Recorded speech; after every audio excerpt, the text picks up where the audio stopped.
आज तक जब भी बांग्लादेश में मोहम्मद यूनुस सरकार से उनके देश में अल्पसंख्यकों की स्थिति के बारे में कोई भी सवाल पूछा गया है, उनका जवाब क्या रहा है? सब ठीक ठाक है, सब चंगा सी। लेकिन पूरी दुनिया के सामने वो रोहिंग्या शरणार्थी उनके मानवाधिकारों की बातें करते हैं। दुनिया भर में जो कुछ भी घट रहा है, जो जुल्म किए जा रहे हैं, उस पर खूब आंसू बहाए जाते हैं। आज भी बांग्लादेश के सलाहकार यानी कि मोहम्मद यूनुस ने अपने एक स्टेटमेंट में ऐसा ही किया। तो आइए आज फिर से अंतर्राष्ट्रीय मानवाधिकार दिवस यानी कि इंटरनेशनल ह्यूमन राइट्स डे के मौके का ही उपयोग करते हैं बांग्लादेश में मानवाधिकारों की सच्ची तस्वीर दिखाने के लिए। बांग्लादेश के मौलाना सही कह रहे थे, वो बिल्कुल नहीं डरते, उन्हें किस बात की परवाह है। कहते हैं ना, जब सैया भय कोतवाल तो डर काहे का। मतलब जब यूनुस सरकार को ही अल्पसंख्यकों की परवाह नहीं है तो कट्टरपंथी जमात को और इन मौलानाओं को किस बात की परवाह है। तभी तो वहां इस्कॉन के मंदिरों को मिटाने की धमकी खुल्लम खुल्ला दी जा रही है। और तो और अब कह रहे हैं कुछ लोग कि अब सिर्फ तलवारों की भाषा बोली जाएगी। तो सोचिए, एक तरफ वो चिट्ठी जो कि मोहम्मद यूनुस लिख रहे हैं इंटरनेशनल ह्यूमन राइट्स डे पे, कह रहे हैं कि किसी के ऊपर भी अगर आघात होता है तो ये पूरी दुनिया के लिए चिंता का विषय है। तो बांग्लादेश की जमीन से ही इस्कॉन के मंदिरों का नामो निशान मिटाने की तकरीरें दी जा रही हैं। एक तरफ इस तरह की जुबानी नफरत फैलाई जा रही है तो दूसरी तरफ मंदिरों और हिंदुओं को मिटाने को अमली जामा पहनाया जा रहा है। इसे लेकर मैं आपको बांग्लादेश में 5 अगस्त के बाद हिंदुओं के घरों, दुकानों और मंदिरों पर हमले का सबसे नया डेटा भी दिखा देती हूं। बांग्लादेश में कुल 8 डिवीजन हैं। इनमें खुलना में हिंदुओं पर हमले की सबसे ज्यादा घटनाएं अभी तक हो चुकी हैं। यहां 295 घरों और कारोबारी ठिकानों को बर्बाद कर दिया गया है। दूसरे नंबर पर है रंगपुर का डिवीजन, जहां 219 अल्पसंख्यक ठिकानों को नष्ट किया गया, जबकि मेमन सिंह डिवीजन में 183 ठिकाने बर्बाद कर दिए गए। राजशाही में 155 धार्मिक इमारतों को नुकसान पहुंचाया गया। अब बात करते हैं ढाका डिवीजन की। यहां हिंदुओं की 79 संपत्तियों को अभी तक तहस नहस किया गया और ये सिर्फ सरकारी आंकड़े हैं। 12 साल में 68 ठिकाने तबाह किए गए हैं। तो चटगांव में 45 भवनों को जमींदोज कर दिया गया। सबसे कम ऐसी घटनाएं हुई हैं सिलहट में और वहां भी 25 ठिकानों को नुकसान पहुंचाया गया है। खासकर मंदिरों पर हमले की बात करें तो मेहरपुर में इस्कॉन मंदिर में तोड़फोड़ की गई, वहां आग लगा दी गई। भगवान जगन्नाथ, बलदेव और सुभद्रा देवी की मूर्तियों को नुकसान पहुंचाया गया। सतखीरा जिले के जैसोखरी काली मंदिर में तो हद ही हो गई। आपको याद होगा, हमने यहीं आपको दिखाया था कैसे सिद्ध पीठ में दिन दहाड़े मां काली का सोने का मुकुट चुरा लिया गया। वो मुकुट जिसे खुद प्रधानमंत्री नरेंद्र मोदी ने चढ़ावे में दिया था। चटगांव में तो अनेक हिंदू मंदिरों को निशाना बनाया गया, तोड़फोड़ की गई, उनमें आगजनी की गई। ढाका में भी ढाकेश्वरी मंदिर पर हमले की धमकी दी गई, लेकिन पुलिस और सेना ने बची खुची साख बचाने की खातिर कम से कम इस मंदिर को तो अभी तक बचाए रखा है। पटुआखाली जिले में हमलावरों ने हिंदुओं के घरों और उनके मंदिरों में आग लगाई। दिनाजपुर में भी एक नहीं बल्कि अनेक घरों और मंदिरों को जलाया गया। सिलहट जिले में कई हिंदू मंदिरों को नुकसान पहुंचाया गया। ये तो चंद मिसालें हैं। बांग्लादेश में हिंदुओं पर हमले की ऐसी हजारों तस्वीरें दुनिया देख चुकी है, पर जब हमारे विदेश सचिव ने यह मुद्दा कल एक मीटिंग में उठाया तो उनसे कहा गया कि यह हमारा आंतरिक मामला है। बांग्लादेश के मामलों में भारत को नहीं पड़ना चाहिए और वैसे भी हम सभी धर्मों का सम्मान करते हैं। ये आंकड़े यूनुस सरकार को झूठे लगते हैं। हिंदुओं पर हमले के जुबानी दावे नहीं बल्कि पुख्ता सबूत हैं, फिर भी उनकी नजर में ये सब फेक न्यूज है। आलम यह है कि विश्व मानवाधिकार दिवस पर भी वो सच से मुंह मोड़ रहे हैं। ऐसे में बांग्लादेशी हिंदुओं की दुर्दशा को देखकर अब दुनिया भर के लोगों का आक्रोश बढ़ रहा है। वॉशिंगटन से लेकर दिल्ली तक लोग और आम लोग बांग्लादेश के अल्पसंख्यकों को बचाने की गुहार लगातार लगा रहे हैं। आज भारत में शहर शहर एक बार फिर से ये विरोध प्रदर्शन देखा गया। कोलकाता, जम्मू, लखनऊ, देहरादून, रांची और ये तो कुछ एक बानगी हम आपको दिखा पा रहे हैं। इन तमाम शहरों में लोगों ने बांग्लादेशी हिंदुओं को बचाने के लिए भारत सरकार से दखल देने की अपील की।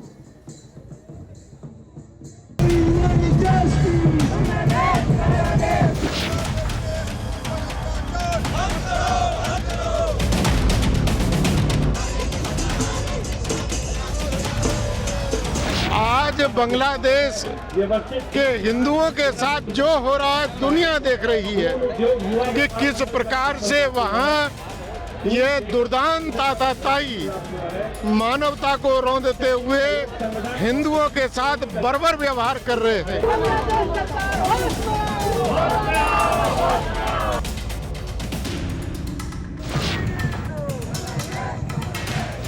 बांग्लादेश में जो हिंदुओं पर अत्याचार हो रहे हैं, वहाँ जो माताओं बहनों बेटियों पर अत्याचार हो रहे हैं, वहाँ हिंदुओं के धर्मस्थल जलाए जा रहे हैं, वहाँ हिंदुओं के मंदिर तोड़े जा रहे हैं। इसके बाद भी ये जो बड़े मानवाधिकार संगठन हैं, संयुक्त राष्ट्र संघ है, ये जो दुनिया में अपने आप को लोकतंत्र का सबसे बड़ा रक्षक बताता है, अमेरिका है, इन सब की जो ये कुंभकर्णी नींद है उसको तोड़ने के लिए आज ये यहाँ पूरी दिल्ली का समाज इकट्ठा हुआ था।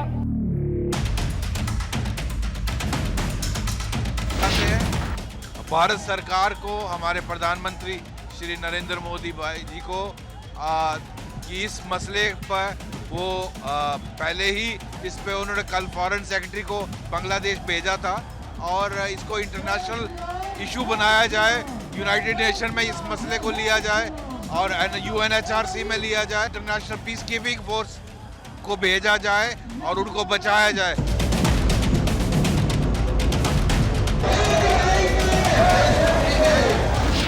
जो लगातार बांग्लादेश में स्ट्रेटेजिकली हिंदुओं पर अत्याचार हो रहा है, अल्पसंख्यकों पर अत्याचार हो रहा है, उनके धर्मस्थलों को तोड़े जा रहे हैं, आग लगाया जा रहा है, वहाँ की नारियों का अपमान हो रहा है, उनका बलात्कार हो रहा है, छोटे छोटे बच्चों को आग के हवाले किया जा रहा है, वहाँ जो दरिंदगी है वो तत्काल प्रभाव से बंद होना चाहिए। लोगों में आक्रोश भले से ही हो, लेकिन इन तस्वीरों और तकलीफों की बांग्लादेश की अंतरिम सरकार को क्या परवाह। उन्हें अपने देश की कट्टरपंथी जमात को खुश करने की चिंता है, ये उनका एजेंडा है और ये बिल्कुल साफ है उनके सामने। क्योंकि ऐसे में अब वो भारत विरोध के नाम पर हर वो फैसला ले रहे हैं जो उनकी सत्ता कायम रखने में कारगर हो, भले से ही वो हिंदुओं के खिलाफ कोई एक्शन हो या फिर भारत के खिलाफ। और इस सिलसिले में अब भारत के बजाय पाकिस्तान से आलू प्याज खरीदने की सरकार तैयारी कर रही है।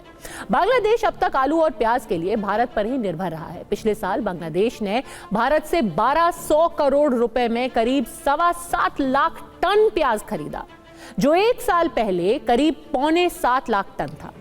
वहीं पिछले साल भारत ने बांग्लादेश को 3.5 लाख टन आलू का भी निर्यात किया। लेकिन अब वहां की अंतरिम सरकार पाकिस्तान, तुर्की, चीन, इजिप्ट और यूरोपीय देश जर्मनी और स्पेन से आलू प्याज खरीदने पर विचार कर रही है। बांग्लादेश के अधिकारियों की दलील है कि भारत से उसे आलू प्याज की खरीद बेहद महंगी पड़ रही है। लेकिन सबसे बड़ा सवाल तो ये है कि भारत से तो ट्रकों के जरिए ही आलू प्याज समेत दूसरी चीजें बांग्लादेश पहुंच जाती थी, लेकिन उसे बाकी देशों से इनके आयात के लिए समुद्री मार्ग का सहारा लेना पड़ेगा। ऐसे में उसके खजाने पर इसका क्या असर पड़ेगा, ये आप सोच ही सकते हैं। कहा उन्हें कुछ किलोमीटर की दूरी ट्रक पर तय करनी थी और अब उन्हें पाकिस्तान से समुद्र के रास्ते श्रीलंका होते हुए अपना आलू और प्याज बांग्लादेश तक ले जाना पड़ेगा। इसे पागलपन नहीं कहेंगे तो और क्या कहेंगे। भारत से किनारा करने के चक्कर में बांग्लादेश की सरकार अपनी ही आवाम पर महंगाई का हंटर चलाने की तैयारी में है। इसीलिए तो कहते हैं आ बैल मुझे मार। क्या अंतरिम सरकार और क्या कट्टरपंथी या फिर सियासी जमात, सबके सब भारत विरोध में हद पार करने में जुटे हुए हैं। बीएनपी के नेता रूहुल कबीर, उनकी एक तस्वीर हमने कल भी आपको दिखाई थी, उन्होंने भारत के सामान पर प्रतिबंध लगाने के लिए अब जयपुर की बेडशीट में सरेआम आग लगा दी। इससे पहले वो घोषणा कर चुके थे कि वो पश्चिम बंगाल, उड़ीसा और बिहार को भारत से अलग कर देंगे, वो चिकन स्नैक पर कब्जा कर लेंगे। और सबसे पहले इस सब की शुरुआत उन्होंने की थी अपनी पत्नी की भारतीय साड़ी में आग लगा के। तो ऐसी नफरत है, ऐसा गुस्सा है कि अब एक जयपुरी रजाई और साड़ी उसका शिकार बन रहे हैं। जिस पाकिस्तान ने बांग्लादेश में नरसंहार किया, उससे मोहब्बत, और जिस भारत ने बांग्लादेश को आजाद कराया, जिसने उसकी बंगाली अस्मिता को सुरक्षित रखा, उससे इस कदर की नफरत कि अब वो पागलपन में तब्दील होती जा रही है। कई लोगों के लिए यकीन करना मुश्किल होगा, लेकिन आज के बांग्लादेश का सच यही है। अब तो खुफिया एजेंसियों के सूत्रों के हवाले से बांग्लादेश में भारत के खिलाफ एक और बड़ी साजिश का खुलासा हो रहा है। इस साजिश का सूत्रधार पाकिस्तान है, लेकिन मोहरा बांग्लादेश। सूत्रों के मुताबिक भारत और बांग्लादेश बॉर्डर पर भारतीय जवानों पर हमले की साजिश रची जा रही है। इस साजिश में बांग्लादेशी आतंकी संगठन हरकतुल जिहाद और पाकिस्तानी खुफिया एजेंसी ISI शामिल है। इसके लिए जेल से फरार 50 अपराधियों और आतंकियों की एक टीम बाकायदा गढ़ी गई है। इन आतंकवादियों को ISI ने ट्रेनिंग दी है। पाकिस्तान हथियार, पैसे और ट्रेनिंग से बांग्लादेशी आतंकियों की मदद कर रहा है और इस पूरी साजिश में पाकिस्तान समर्थक बांग्लादेशी कट्टरपंथी संगठन जमात-ए इस्लामी भी शामिल है। जानकारी के मुताबिक इन आतंकी प्लान में अंतरिम सरकार के 3 सलाहकार शामिल हैं। अब ये आतंकी बॉर्डर पर भारतीय जवानों पर हमले या फिर उन्हें उकसाने की कोशिश कर सकते हैं, ताकि भारत और बांग्लादेश में तनाव बढ़े और आपसी रिश्ते और भी खराब हो जाएं। फिलहाल जानकारी मिलते ही बॉर्डर पर भारतीय जवान अलर्ट हो गए, ताकि वक्त रहते इन मंसूबों को नाकाम किया जा सके। मोहम्मद यूनुस और भारत की प्रबल समर्थक रही शेख हसीना में सियासी दुश्मनी दुनिया जानती है। फिलहाल तख्ता पलट के बाद हसीना भारत में है, तो बांग्लादेश में सत्ता की कमान यूनुस के हाथ में है। ऐसे में सवाल ये कि क्या यूनुस ने हसीना से बदले की खातिर कट्टरपंथियों को खुली छूट देने का फैसला कर लिया है, या फिर वो बदले में इतने अंधे हो गए हैं कि वो खुद अपने ही देश की जनता को महंगाई में धकेलने के लिए भी तैयार है।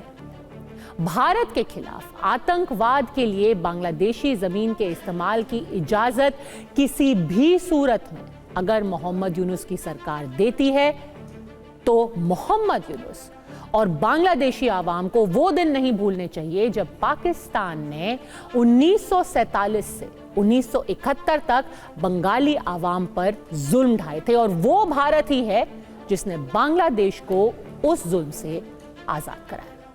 कहा जा रहा है कि असद के पास जितनी दौलत है, कई देशों की GDP भी उतनी नहीं है। असद के परिवार के पास 10 लाख करोड़ रुपए से ज्यादा की दौलत है। अकेले असद के पास 12,000 करोड़ रुपए से ज्यादा की संपत्ति बताई जा रही है। उसके खजाने में 200 टन से ज्यादा सोना बताया जा रहा है। सीरिया के पूर्व राष्ट्रपति असद की ये घोषित संपत्ति है। इसके अलावा उनके पास और कितनी दौलत होगी ये कहना फिलहाल मुश्किल है। असद की दौलत का साम्राज्य सीरिया के अलावा यूरोप और एशिया के कई दूसरे देशों में भी फैला है। अब सवाल कि असद की अकूत संपत्ति का होगा क्या और उसके दावेदार कौन कौन होंगे? आखिर किसे मिलेगी असद के खजाने की चाबी? सीरिया के जिस महल में लूटपाट की तस्वीरों को दुनिया ने देखा, वो महल कुछ दिन पहले तक दुनिया में अपनी शान शौकत और रसूख के लिए जाना जाता था। असद के इसी महल में एक दौर में दुनिया के बड़े बड़े लीडर, प्रधानमंत्री और राष्ट्रपति आते थे।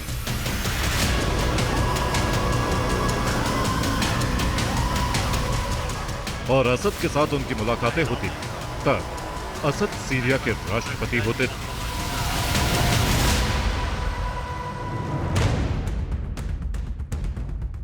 सीरिया में हालात बदले तो असद के महल की हालत भी बदल गई। और तस्वीरें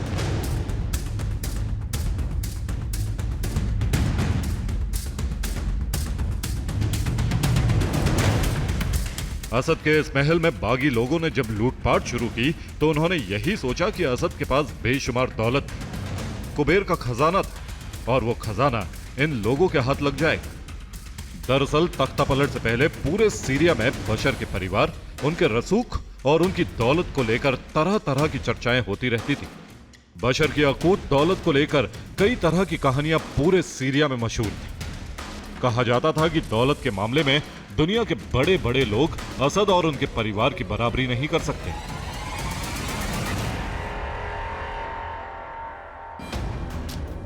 आपके मन में भी यह सवाल उठ रहा होगा कि आखिर असद के पास कुल कितनी संपत्ति थी, जिसे लेकर अब नया किस्सा शुरू हो गया। तो चलिए आपको असद की दौलत के बारे में बता देते हैं। रिपोर्ट्स के मुताबिक असद के परिवार की संपत्ति $120 बिलियन है। यानी 10 लाख करोड़ से ज्यादा बताई जा रही है। यह संपत्ति कई देशों की जीडीपी से भी ज्यादा है। बशर की कुल संपत्ति सीरिया के 7 साल के बजट के बराबर है। यानी सीरियाई अर्थव्यवस्था का 60 से 75% हिस्सा असद की संपत्ति है। असद और उनका परिवार 200 टन सोने का भी मालिक है। यह तो घोषित संपत्ति है। अघोषित तौर पर असद परिवार की संपत्ति कितनी होगी और कहां-कहां होगी, इसका अंदाजा भी कोई नहीं लगा सकता है। इसके अलावा भी असद और उनके परिवार के पास ढेर सारी ऐसी संपत्ति हैं जिसका कोई हिसाब नहीं है। सवाल है कि अब असद की इस अथाह संपत्ति का क्या होगा? यह संपत्ति किसे मिलेगी?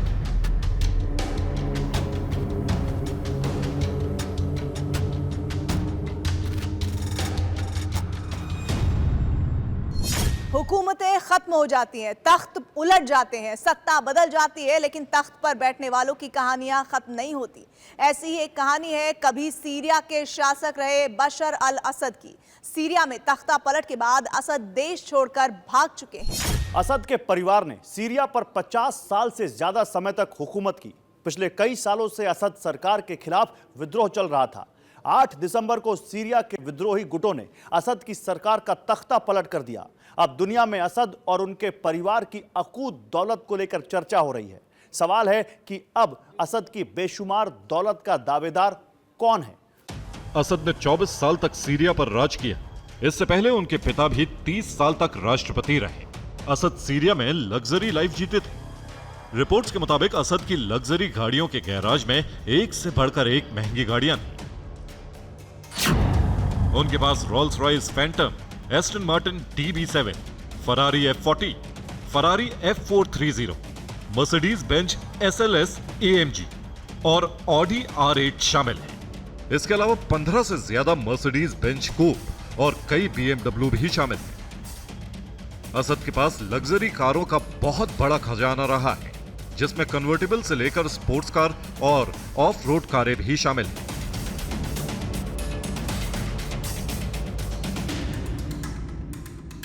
सीरिया में लंबे समय तक शासन करने वाले राष्ट्रपति असद देश छोड़ चुके हैं। कहा जा रहा है कि अब उन्होंने अपने परिवार के साथ रूस में राजनीतिक शरण ले रखी है।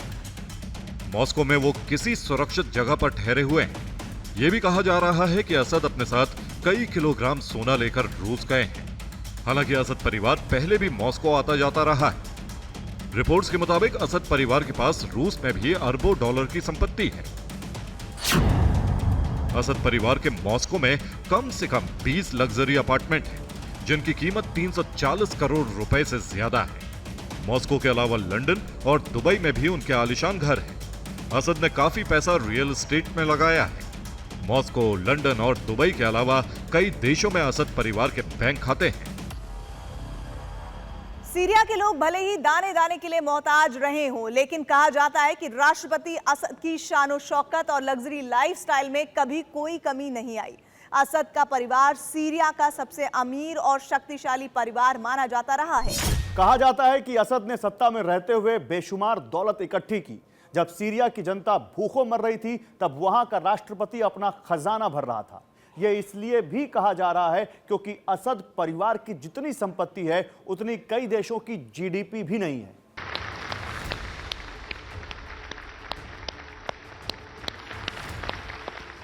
माना जाता है कि असद परिवार की ज्यादातर संपत्ति ऑफशोर खातों, रियल एस्टेट होल्डिंग्स और शेल कंपनियों में है। लेकिन यह इतनी ज्यादा है कि कई देशों की जीडीपी भी उससे कम है। जहां असद के परिवार के पास 120 बिलियन डॉलर की संपत्ति है, वहीं केनिया की जीडीपी सिर्फ 104.00 बिलियन डॉलर है। वेनेजुएला की जीडीपी भी 102.33 बिलियन डॉलर है। इसके अलावा अंगोला की जीडीपी 92.12 बिलियन डॉलर है। तंजानिया 79.61 बिलियन डॉलर, घाना 75.24 billion dollar, Uganda 56.31 billion dollar, Bolivia 49.33 billion dollar और जमैका की जीडीपी महज 20.10 बिलियन डॉलर है।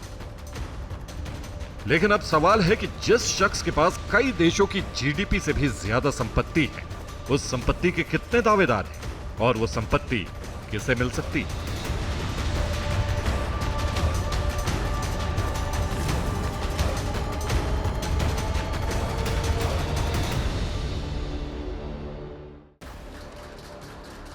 असद के परिवार की 10 लाख करोड़ से ज्यादा की संपत्ति का आगे क्या होगा?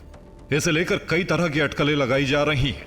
कुछ मीडिया रिपोर्ट्स में कहा गया है कि असद के परिवार की जो संपत्ति रूस में है उस पर रूस सरकार नियंत्रण रख सकती है और असद अपने परिवार के साथ तब तक रूस में ही रहेंगे जब तक सीरिया में उनके अनुकूल हालात नहीं बनते।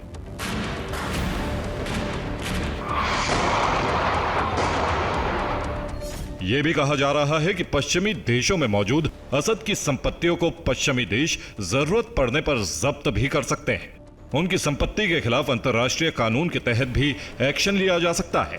माना जा रहा है कि असद की पूरी दौलत का भविष्य इस बात पर निर्भर करता है कि रूस के साथ उनके राजनीतिक संबंध कितने समय तक बरकरार रहेंगे।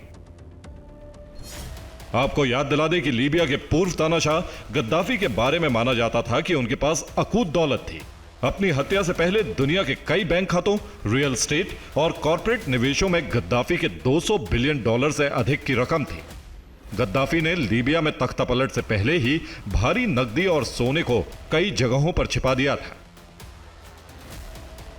इसी तरह इराक में पूर्व तानाशाह सद्दाम हुसैन तथा उनके प्रशासन के 4000 से अधिक अधिकारियों की संपत्ति को जब्त करने के आदेश दिए गए थे। 2003 में सद्दाम के शासन के अंत होने के बाद पूर्व तानाशाह और उनके सहयोगियों की संपत्ति इराक के सैन्य बलों और मिलिशिया ने जब्त कर ली थी। सद्दाम हुसैन के पास अकूत दौलत थी। Bureau report, TV9 Bharatvarsh. अब बात भारत के पावर पंच की। ये खबर वैसे तो खास तौर पर दिल्ली में रहने वाले लोगों के लिए है, लेकिन पूरे देश को इसे देखना चाहिए जरूर कि आखिर पीएम मोदी की योजनाओं से आम आदमी को कैसे लाभ पहुंच रहा है। कुछ साल पहले तक जिस बात को बहुत लोग मुश्किल समझते थे और सरकारी दफ्तरों में चक्कर काट कर थक जाते थे, उस मुश्किल काम को पीएम उदय जैसी योजनाओं ने अब कैसे आसान किया है। दिल्ली वालों को इस योजना से क्या फायदा मिल रहा है, इस रिपोर्ट में देखिए।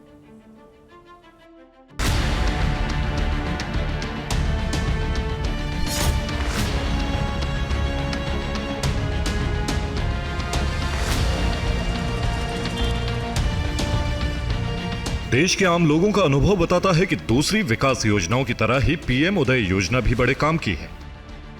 पीएम उदय योजना के तहत दिल्ली में अनाधिकृत कॉलोनियों के 13,300 आवेदकों को लाभ मिल चुका है। इस योजना का उद्देश्य दिल्ली के लोगों को आवास का मालिकाना हक प्रदान करना है। इस योजना से संपत्तियों को कानूनी मान्यता प्रदान की जाती है।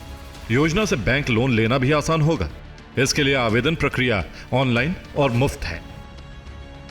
दिल्ली के उपराज्यपाल वीके सक्सेना ने हाल ही में पीएम उदय योजना के तहत सिंगल विंडो शिविर की प्रगति की समीक्षा की। एलजी वीके सक्सेना के निर्देश पर दिल्ली विकास प्राधिकरण यानी डीडीए इन अनाधिकृत कॉलोनियों में 29 दिसंबर तक हर वीकेंड में ये शिविर आयोजित कर रहा है। उपराज्यपाल ने डीडीए से इस काम को मिशन मोड पर करने को कहा है।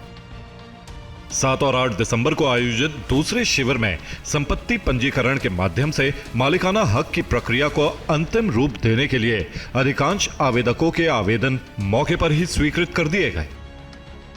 कुछ शिविरों में डीडीए अधिकारियों ने लोगों को लंबी कतारों से बचाने के लिए देर रात तक भी काम किया। दिल्ली की अनाधिकृत कॉलोनियों में रहने वाले लोग पीएम उदय योजना का लाभ उठा सकते हैं। इस योजना से उन्हें अपनी संपत्ति का मालिकाना हक मिलेगा। वो अपनी संपत्ति बेच या खरीद सकते हैं। पिछले 10 साल में कई ऐसे प्लेटफॉर्म लॉन्च किए गए हैं जिसके जरिए समाज के हर तबके की जिंदगी बदल रही है और लोगों को काफी फायदा पहुंच रहा है। यही है भारत का पावर पंच, फिक्र आपकी, परवाह देश की। Bureau report, TV9 Bharatvarsh.